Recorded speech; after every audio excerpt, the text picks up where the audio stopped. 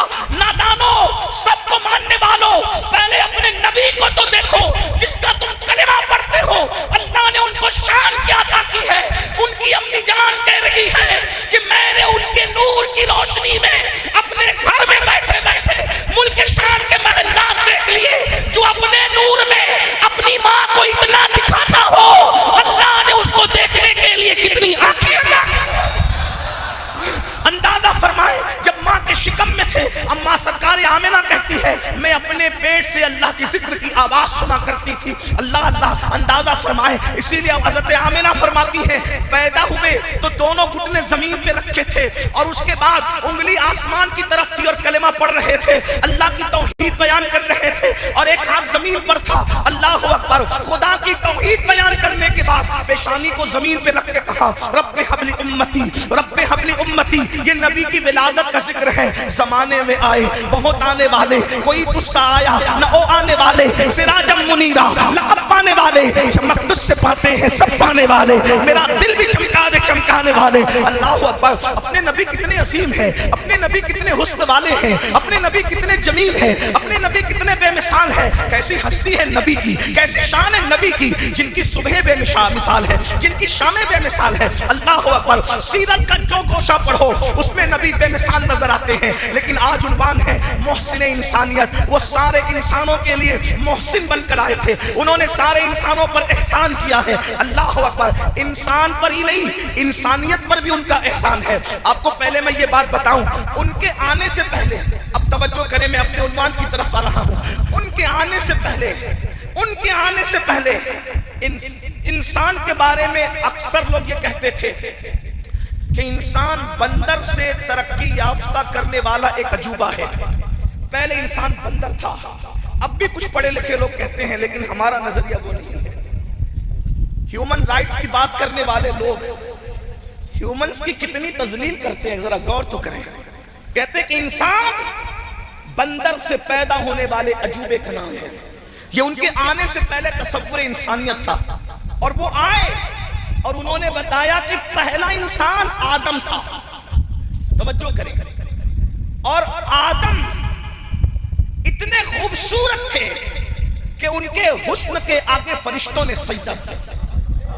اب بتائیں، انسانیت کے کانسیپٹ کو سب سے پہلے جو کلیئر کر رہا ہے، تصور انسانیت دیکھیں اسلام میں، لوگ کہہ رہے تھے کہ انسان بندر تھا، پھر ترقی کرتے کرتے انسان بن گئے، اور ہمارے یہاں پہلا انسان آدم ہے۔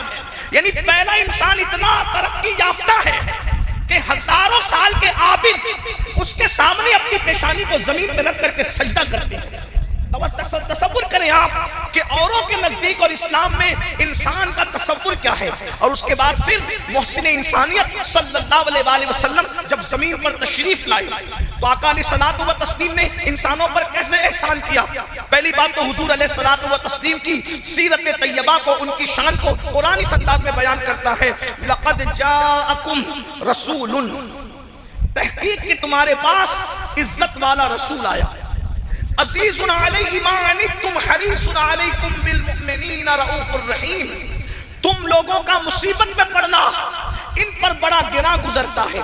اللہ تعالیٰ اپنے محبوب کی شان خود بیان فرما رہا ہے کہ تم لوگوں کا مصیبت میں پڑنا اس نبی پر گراں گزرتا ہے، اور پھر حریص علیکم، یہ تمہارا بھلا چاہنے میں اللہ کی بارگاہ میں بہت زیادہ جو ہے وہ جلدی دکھانے والے ہیں، تمہارا بھلا چاہنے میں یہ حریص ہیں، بالمؤمنین رؤوف الرحیم، اور یہ مومنوں پر کمال مہربان۔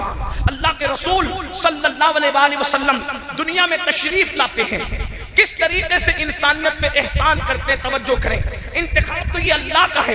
پہلی بات، حضور کے آنے سے پہلے اس دنیا کے اندر بیواؤں کو منحوس سمجھا جاتا تھا، بیوائیں منحوس تصور کی جاتی تھی، صبح کے وقت کوئی بیواؤں کا چہرہ نہیں دیکھتا تھا، بیوائیں کسی شادی میں شریک نہیں ہو سکتی تھی، کسی خوشی کی محفل میں شریک نہیں ہو سکتی تھی، لیکن قربان جائیں اللہ کے رسول جس ماں کی گود میں تشریف لاتے ہیں وہ ماں بیوہ ماں ہے، اور بیوہ ماں کی گود میں آ کر اللہ کے رسول بتا رہے ہیں اگر بیوہ منحوس ہوتی تو اللہ کا رسول بیوہ ماں کی گود میں کیوں تشریف لاتا۔ اللہ اکبر، بلکہ ہمارا عقیدہ تو یہ ہے کہ اللہ اکبر، ماں ہونے کے اعتبار سے سیدہ آمنہ کا مقابلہ دنیا کی کوئی ماں کر ہی نہیں سکتی، کیونکہ کسی کا بیٹا غوث اعظم ہے، کسی کا بیٹا غریب نواز ہے، کسی کا بیٹا کلیم اللہ ہے، کسی کا بیٹا خلیل اللہ ہے، کسی کا بیٹا کلمت اللہ ہے، تنہا آمنہ ہے جس کا بیٹا حبیب اللہ ہے، جس کی مرضی سے قبلے کو بدل دیا جاتا ہے۔ اندازہ فرمائیں اس ماں کے مقابلے میں بھی ماں ہونے کے اعتبار سے کسی کو پیش کیا جا سکتا ہے، کسی کو ان کی برابری میں لا کے کھڑا کیا جا سکتا ہے۔ بیوہ ماں کی گود میں آ کر کے بتایا کہ اللہ اکبر، بیوہ منحوس نہیں ہے۔ اس کے بعد آپ دیکھیں اللہ اکبر، جیسے ہی پیدا ہوئے صہیبہ نام کی کنیز ابو لہب کے پاس پہنچتی ہے اور جا کر کے کہتی ہے مبارک ہو، تمہارے گھر بھتیجے کی ولادت ہوئی ہے۔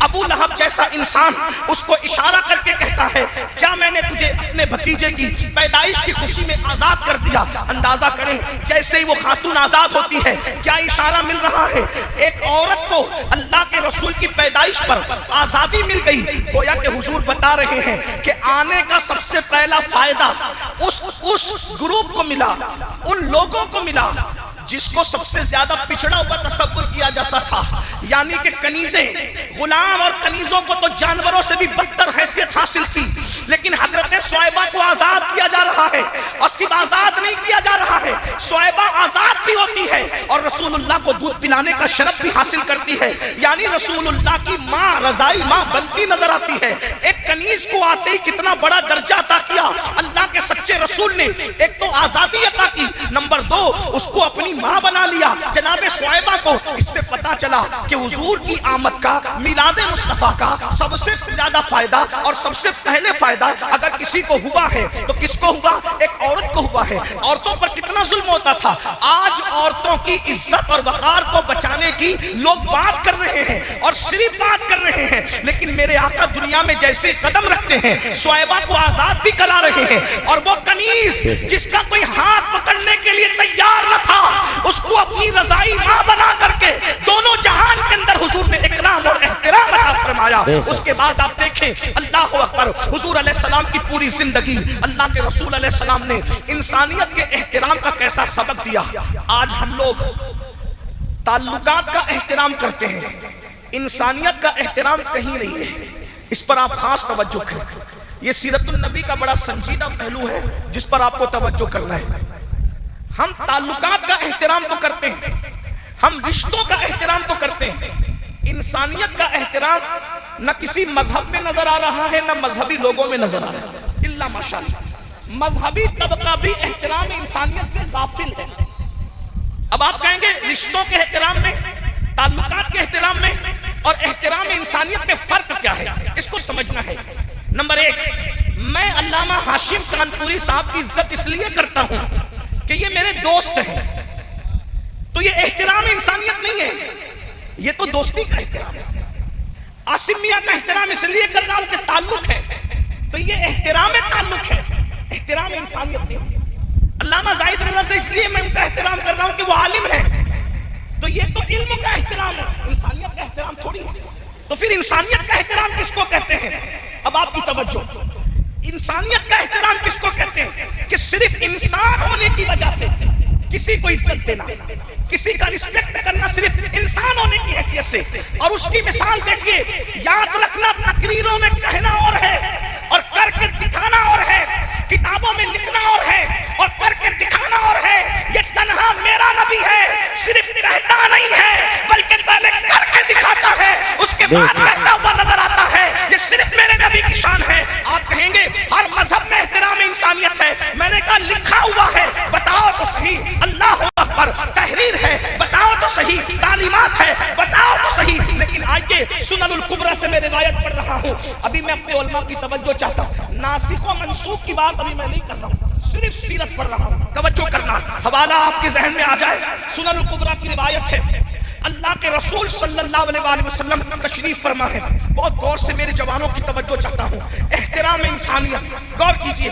اللہ کے رسول علیہ السلام تشریف فرما ہے، حضور علیہ السلام کی جلوہ گری ہے، ایک جنازہ جا رہا ہے، جنازہ، اللہ کے رسول اس جنازے کو دیکھ کر اٹھ کر کھڑے ہو گئے۔ سنن الکبریٰ کی روایت پڑھی جا رہی اور آپ کی توجہ، اللہ کے رسول جنازے کو دیکھ کر کھڑے ہو گئے۔ ایک بات آپ سے عرض کروں، برا مت ماننا، کوئی میرے دماغ میں نہیں، کسی پہ کرٹیسائز نہیں کر رہا ہوں، کسی پہ ٹپنی نہیں کر رہا ہوں، جنرل بات کر رہا ہوں۔ ہم لوگ کسی کو دیکھ کے کھڑے ہوتے ہیں اس لیے تاکہ وہ دیکھ لے کہ میں اس کے لیے کھڑا ہوا، اگر وہ سیاسی لیڈر ہے تو کچھ فائدہ اٹھا لوں گا، ٹھیک، اگر وہ عالم ہے تب بھی کچھ فائدہ اٹھا لوں گا، لیکن مردے سے تو کوئی فائدہ مل ہی نہیں سکتا۔ اللہ کے رسول ایک جنازے کو دیکھ کر کھڑے ہوئے، اور اگر وہاں کوئی زندہ بھی ہوتا تو یوں بھی حضور کا فائدہ کسی سے اللہ نے وابستہ ہی نہیں رکھا، کسی سے وابستہ۔ اللہ نے اپنے نیاز مند اس نبی کو سب سے بے نیاز کر دیا۔ حضور صرف اللہ رب العزت کی بارگاہ میں نیاز مند تھے، باقی سب سے بے نیاز تھے۔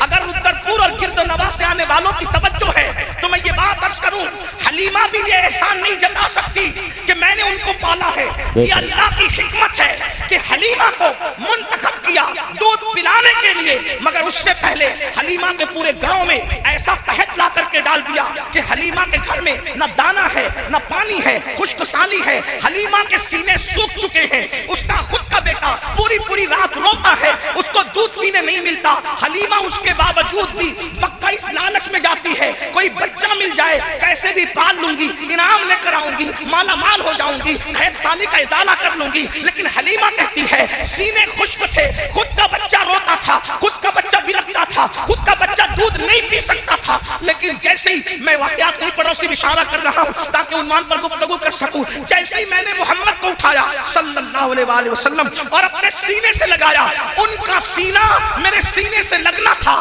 کہ میرے خشک سینے کے اندر گویا کہ دودھ کی نہر جاری ہو گئی۔ قدرت بتا رہی ہے حلیمہ تو نے دودھ پلا کے محبوب پہ احسان نہیں کیا، محبوب نے تیری گود میں آ کر احسان کیا۔ نعرہ تکبیر، نعرہ رسالت، نعرہ غوثیت، تیرا بیٹا بھی پل رہا ہے تو میرے محبوب کے صدقے میں پل رہا ہے۔ گویا کہ وہ کسی کے احسان مند نہیں، کسی نے ان پہ احسان نہیں، نہ ماں نے کیا، نہ باپ نے کیا، کسی نے احسان نہیں کیا، نہ دادا نے کیا، کسی نے احسان نہیں کیا۔ اللہ اکبر۔ جن دنوں حضرت ابو طالب کے گھر تھے، حضرت ابو طالب فرماتے ہیں جب تک وہ دسترخوان پہ نہیں آتے تھے میں اپنے بچوں کو کھانا نہیں کھلاتا تھا، اس لیے نہیں کھلاتا تھا کہ اللہ اکبر جب وہ دسترخوان پہ نہیں رہتے تھے اور بچے کھانا شروع کرتے تھے تو کھانا ختم ہو جاتا تھا، اور جب وہ دسترخوان پہ ہوتے تھے تو کھانا سب کھا لیتے تھے، اس کے بعد بھی بچا کرتا تھا۔ گویا بتایا جا رہا ہے محبوب کو کوئی نہیں پال رہا ہے بلکہ محبوب کے صدقے سب پالے جا رہے ہیں۔ اللہ کے رسول علیہ الصلوۃ والتسلیم ایک جنازے کو دیکھ کر کے اٹھ کر کے کھڑے ہوئے ہیں۔ آقا کریم صلی اللہ علیہ وآلہ وسلم سے کسی نے عرض کیا کہ یا رسول اللہ ہمارے ماں باپ آپ پہ قربان، آپ کیوں کھڑے ہو گئے؟ تو اللہ کے رسول علیہ السلام نے فرمایا اس جنازے کی وجہ سے میں اٹھ کر کے کھڑے ہوا۔ تو جو لوگ موجود تھے انہوں نے عرض کی یا رسول اللہ ہمارے ماں باپ آپ پہ قربان، یہ کسی مسلمان کا جنازہ نہیں ہے۔ توجہ کیجیے، نفرتوں کے اس ماحول میں سیرت النبی کی کتنی ضرورت ہے۔ لوگ اسلام کو کہاں سے جوڑ رہے ہیں؟ ہماری کوتاہی ہے کہ ہم نے حضور کی سیرت کو پیش نہیں کیا۔ دوسروں کو کیا پیش کرتے ہیں؟ ہمیں خود سیرت النبی نہیں پتا ہے، ہمیں سیرت کا کوئی پتہ ہی نہیں، ہمارے بچوں کو پتہ نہیں، ہمارے جوانوں کو پتہ نہیں۔ جنازہ دیکھ کر کھڑے ہوئے تو صحابہ نے اس کی حضور یہ کسی مسلمان کا جنازہ نہیں ہے، اس جنازے میں جو شخص اندر ہے وہ یہودی ہے، یہودی، ایک یہودی کا جنازہ جا رہا ہے اور اللہ کے رسول علیہ السلام اس کے لیے کھڑے ہوئے ہیں۔ یہودی مسلمان تو نہیں بلکہ کافر تھا۔ اللہ کے رسول علیہ السلام کھڑے ہوئے تو صحابہ نے کہا کہ حضور یہ تو کافر ہے۔ حضور علیہ السلام کا جواب کیا تھا؟ اللہ کے رسول علیہ السلام فرماتے ہیں یہودی ہے۔ جب کہا گیا حضور یہ یہودی ہے، اس کے جنازے پر آپ کھڑے ہوئے، تو سرکار نے کیا فرمایا؟ یہودی ہے مگر انسان تو ہے نا، یہودی ہے مگر انسان تو ہے نا۔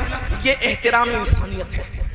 ہم تعلقات کا احترام کر رہے ہیں بلکہ لوگ اب تعلقات کا بھی احترام نہیں کرتے، لوگ رشتوں کا احترام کر رہے ہیں بلکہ لوگ رشتوں کا بھی احترام نہیں کرتے۔ اللہ کے رسول علیہ السلام احترام انسانیت سکھانے آئے۔ توجہ، اگر آج ہم کسی کی عزت کر رہے ہیں وہ ہمیں چندہ دیتا اس لیے، یہ احترام چندہ ہے، احترام انسانیت نہیں ہے۔ اگر کوئی ہمارا ہاتھ چومتا ہے ہم اس کو عزت کی نظر سے دیکھ رہے ہیں، یہ ہماری تعظیم کا احترام ہے، احترام انسانیت نہیں ہے۔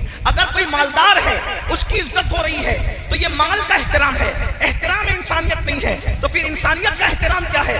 صرف انسان ہونے کی وجہ سے آپ کسی کے ساتھ اچھا سلوک کریں، یہ احترام انسانیت ہے۔ اپنے اندر ڈوب کر کے سوچو، اپنے ضمیروں کو آواز دو مسلمانوں، کیا ہم احترام انسانیت کر رہے ہیں؟ اللہ اکبر۔ ہم جسے جانتے ہی نہیں ہم اس کی کوئی عزت بھی نہیں کرتے، ہم جسے جانتے ہی نہیں اس کے ساتھ اچھی گفتگو بھی نہیں کرتے، ہم جسے جانتے ہی نہیں اس کے لیے اٹھ کر کے کھڑے نہیں ہوتے، ہم جسے جانتے ہی نہیں اس کے ساتھ ہم اس نے سلوک نہیں کرتے۔ لوگ بھول چکے احترام انسانیت، اور اللہ کے رسول علیہ السلام محسن انسانیت بن کر کے آئے تھے۔ آپ نے انسانیت پر احترام کیا۔ کس طریقے سے؟ دشمن آتے ہیں تو چادر بچھا دیتے ہیں۔ غور تو کریں، ہم اجنبیوں کے لیے نہیں بلکہ حضور دشمنوں کے لیے چادر بچھاتے ہیں۔ لاؤ نہ کوئی ایسا قائد دنیا میں جو دشمن کے لیے چادر بچھا دے۔ اللہ اکبر۔ اندازہ تو فرمائے اللہ اللہ، جو قاتلوں کو معاف کرے، جو قاتلوں کو معاف کرے، لاؤ تو ایسا بندہ، لاؤ تو ایسا انسان کامل آپ کو کہیں نظر نہیں آئے گا، وہ صرف اور صرف آمینہ کا لال ہے۔ اللہ اکبر۔ اللہ اللہ، انسان تو انسان ہے جو کتوں کا بھی خیال کرے۔ یہ صرف میرا نبی ہے، ہمارا آپ کا نبی ہے۔ جانتے ہیں ایک لشکر جا رہا ہے، لشکر جا رہا ہے، اور اس لشکر، حضور کا لشکر تھا، ہزاروں لوگ تھے، اور وہ راستوں کا دور نہیں تھا، سڑکوں کا دور نہیں تھا، سڑکیں نہیں تھی آج کل کی طرح، لشکر جنگلوں سے گزرتے تھے اور رستہ بدلنا مشکل ہوتا تھا۔ اللہ کے رسول علیہ السلام آگے آگے چل رہے ہیں اور پیچھے پیچھے صحابہ چل رہے ہیں۔ اللہ کے رسول نے کیا دیکھا کہ ایک کتیا ہے جو اپنے بچوں کو دودھ پلا رہی ہے، اور جب کتیا اپنے بچوں کو دودھ پلاتی ہے تو دیہاتی لوگ جانتے ہیں وہ بالکل چاروں پاؤں کو پھیلا کر کے ایک دم لیٹ کر زمین پہ دودھ پلاتی ہے، کیونکہ اس کے بچہ ایک نہیں ہوتا، کئی بچے ہوتے ہیں اور سب بچے اس کے دودھ کے اوپر لیٹ کر کے دودھ پیتے ہیں۔ اللہ کے رسول صلی اللہ علیہ وسلم نے دیکھا کہ کتیا اپنے بچوں کو دودھ پلا رہی ہے، تو آقا کریم صلی اللہ علیہ وسلم نے ایک صحابی کو وہاں پر کھڑا کر دیا۔ توجہ کریں، ہماری نظر میں صحابی کی اہمیت کیا ہے؟ انبیاء کے بعد روئے زمین پر صحابی سے بڑا مرتبہ کس کا ہو سکتا ہے؟ حضور نے اپنا صحابی کھڑا کیا، دو اعلان ہوئے۔ نمبر ایک، پورا لشکر اپنا رستہ بدل دے، پورا لشکر اپنا رستہ تبدیل کر دے، کیونکہ کتیا اپنے بچے کو دودھ پلا رہی ہے۔ اگر لشکر کتیا کے قریب سے گزرے گا تو کتیا ڈر کر کے اٹھ کر کے بھاگ جائے گی، اور کتیا ڈر کر کے اٹھ کر کے بھاگ جائے گی تو کیا ہوگا؟ اس کے بچوں کے منہ سے دودھ چھوٹ جائے گا، اس کے بچوں کے منہ سے دودھ چھوٹ جائے گا۔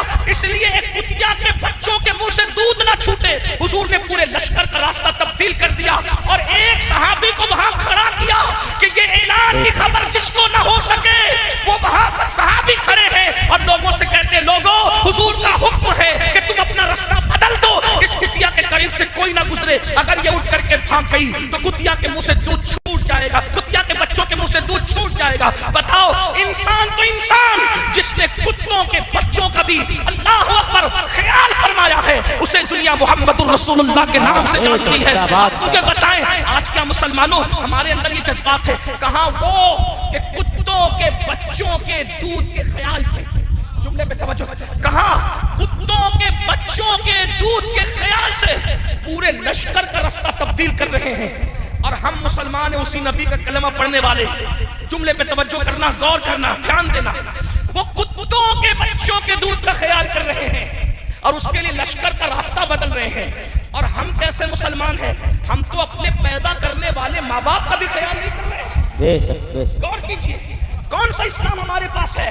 او میڈ ان انڈیا اسلام پر عمل کرنے والوں، صفا کے چبوترے سے جو تعلیم دی گئی تھی وہ گوشت، انڈا اور مچھلی والی تعلیم نہیں تھی. صفا کے چبوترے سے جو تعلیم دی گئی تھی وہ صرف جمعہ کی 2 رکعت کی تعلیم نہیں تھی. صفا کے چبوترے سے جو تعلیم دی گئی تھی وہ تسبیح اور مصلی والی صرف تعلیم نہیں تھی، وہ تو اخلاق کی تعلیم پہلے تھی، کردار کی تعلیم تھی. ارے اپنے نبی کو دیکھو، کتوں کے بچوں کے دودھ کی خاطر حضور نے پورے لشکر کا راستہ بدل دیا. اور آج مسلمان ہی ہیں جو اپنے ماں باپ کو ترسا رہے ہیں، اپنے ماں باپ کو تڑپا رہے ہیں. کس دن پر ہمارا عمل ہے؟ کون سے دن پہ ہم عمل کر رہے ہیں؟ اب میں آپ سے پوچھنا چاہتا ہوں، ہم تو رونا رو رہے ہیں کہ لوگ احترام انسانیت نہیں کرتے. اللہ اکبر، میری قوم کا گراف اخلاقی اتنا گر چکا ہے، آج میری قوم اپنے ماں باپ کا حق ادا نہیں کر رہی ہے. یہ نوجوان لڑکے اگر کسی پارک میں چلے جائیں، اگر کسی پارٹی میں چلے جائیں، اگر کسی پکنک پر چلے جائیں تو حال یہ ہے کہ اللہ اکبر، جب اب کوئی بل پے کرنے کی بات آتی ہے، کوئی دوست اپنا کارڈ نکال رہا ہے، کوئی اپنی جیب میں ہاتھ ڈال رہا ہے، جھگڑا ہوتا ہے اس پر، بل میں پے کروں گا، بل میں پے کروں گا، بل میں پے کروں گا. اور جب ماں باپ دوا خانے میں ایڈمٹ ہو تو بھائیوں میں جھگڑا اس پر ہوتا ہے کہ بل تو پے کرے گا، بل تو پے کرے گا. آپ سے پوچھنا چاہتا ہوں، اسی آپ کے رودرپور کی داستان ہے. میں نے کسی شہر میں آپ کے شہر کا نام نہیں لیا، میں ایک مرتبہ یہاں سے گزر رہا تھا کسی پروگرام کے لیے. علامہ زاہد رضا صاحب کے گھر کچھ دیر کے لیے میں حاضر ہوا تھا چائے پینے کے لیے، اور میں شاید پروگرام میں جا رہا تھا ہلدوانی کے لیے. اللہ اکبر، ایک بوڑھی اماں آئی اور آنے کے بعد کہا مولانا سے ملنا چاہتی ہوں. اللہ اکبر. تو جب میں نے کہا، میں نے پہلے مولانا سے کہا کہ میں عورتوں سے نہیں ملتا، نہ میں عورتوں سے فون پر گفتگو کرتا ہوں، نہ ملتا ہوں، سوائے ان لوگوں کے جو میرے حوالے سے محرم ہے، باقی کے میرا مزاج نہیں ہے. اللہ اکبر. انہوں نے کہا بڑھیا ہے، تو کہا ٹھیک ہے، بڑی بھی اگر عورت ہے، بوڑھی عورت ہے تو میں ملوں گا. میں ملا تو وہ خاتون رو رہی تھی. آپ کی رودرپور کی داستان ہے. جب اس کو روتے ہوئے پوچھا گیا تو کہا کہ میرے بیٹے نے گھر سے نکال دیا ہے اور کھانے کے لیے وہ در در بھٹک رہی ہے. آپ سے پوچھنا چاہتا ہوں، میلاد النبی کے جشن کے لیے لاکھوں روپے جھنڈے کے نام پہ خرچ کرنے والوں، قمقمے کے نام پہ خرچ کرنے والوں، پیر کے مزار پر 1-1 لاکھ کی چادریں چڑھانے والوں، سندل عرس چادر اور گھاگھر کے نام پر لاکھوں روپے خرچ کرنے والوں، دیکھو میں منع کرنے نہیں آیا. میری بات کو لوگ غلط طور پر کنورٹ، جب اس کو غلط رنگ دیتے ہیں، اس کو غلط طرف ڈال دیتے ہیں، اللہ اکبر، غلط طرف اس کو ڈائیورٹ کر دیتے ہیں، اس لیے کہ لوگوں کو عمل نہیں کرنا ہے. میں منع کرنے نہیں آیا، لیکن یہ بات کہنے آیا ہوں، کروڑوں روپے کے جھنڈے میلاد کے موقع پہ لگاؤ گے اور ماں کو کھانے کے لیے ترساؤ گے تو یہ جھنڈوں پر رقم کی جانے والی رقم جو خرچ کر رہے ہو، یہ قیامت کے دن تمہارے منہ پہ مار دی جائے گی. کیوں؟ اس لیے کہ رسول اللہ کا میلاد ایک الگ چیز ہے اور مقصد میلاد الگ چیز ہے. میلاد کون مناتا ہے، کون نہیں مناتا، یہ فرض نہیں ہے، لیکن مقصد میلاد کی تکمیل ہم نے فرض کر دی گئی ہے.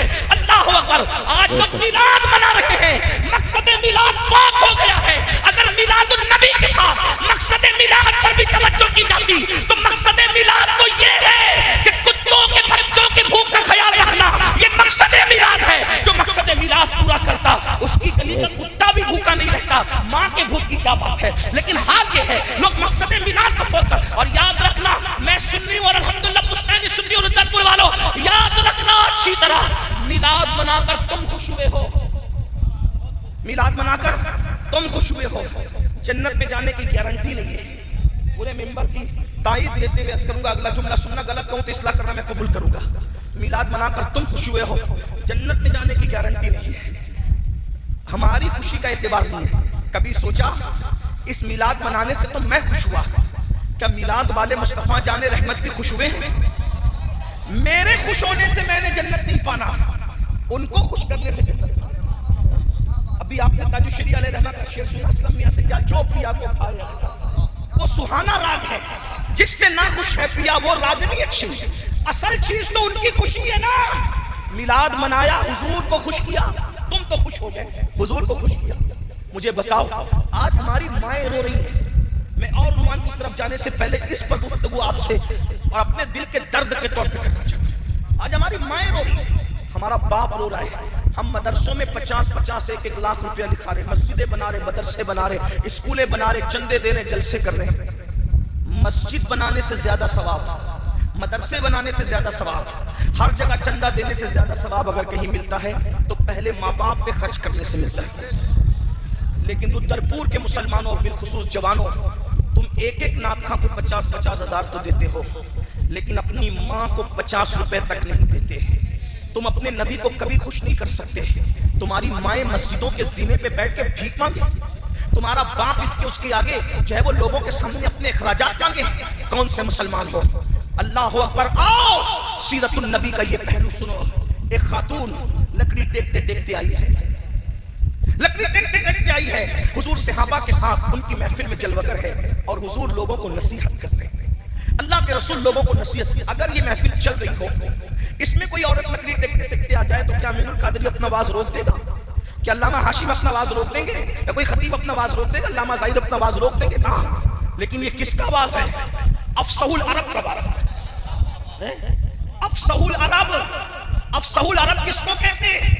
عرب کے فصحاء جس امی کے آگے ایسے کھڑے ہیں کہ کوئی جانے منہ میں زبان نہیں، کوئی جانے منہ میں زبان نہیں بلکہ جسم میں جان نہیں. اور یہ وہ امی ہے جس کے علم کی صنعت قرآن کہتا ہے اقرا وربک الاکرم الذی علم بالقلم ما لم یعلم.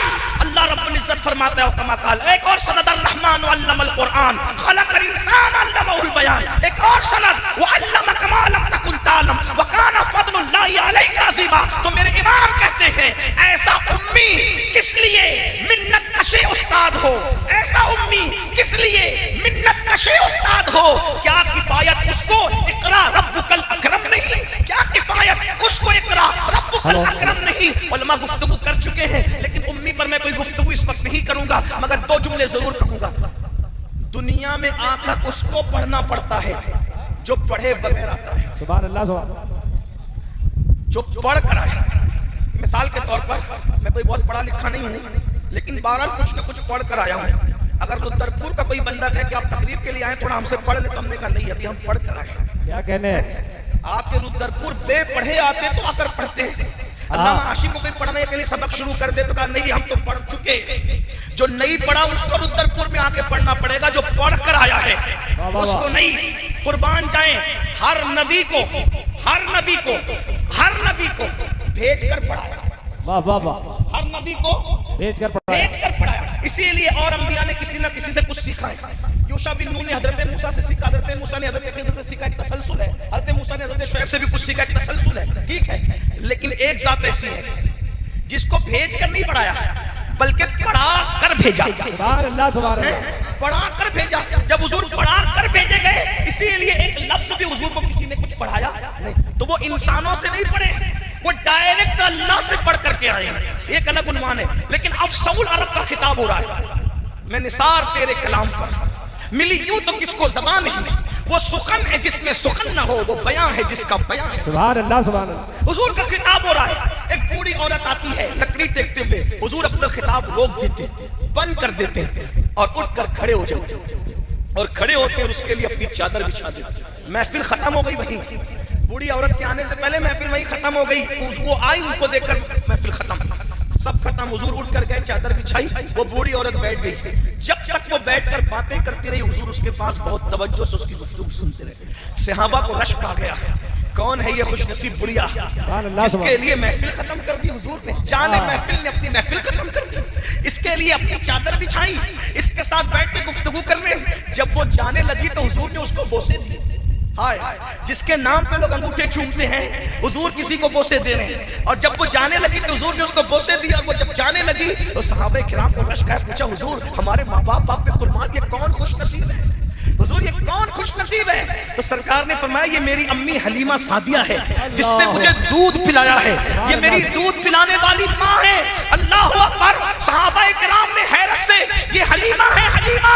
اللہ اکبر. جب دودھ پلانے والی ماں کا اتنا احترام ہے، اگر حقیقی ماں آمنہ حیات ہوتی تو حضور اس کا کتنا احترام فرماتے. اللہ اکبر.